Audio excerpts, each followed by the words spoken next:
The basic premise of a power line working is that as more power goes through the power line, it gets warmer.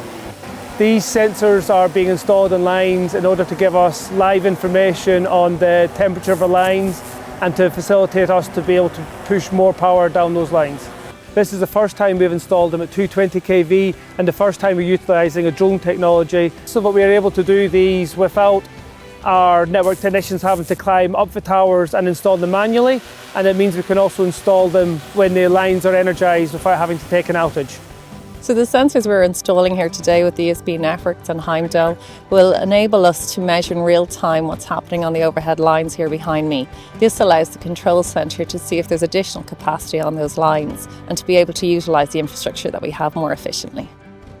The more capacity that we can get out of our existing infrastructure, it means we can facilitate the connection of more customers without having to build new infrastructure.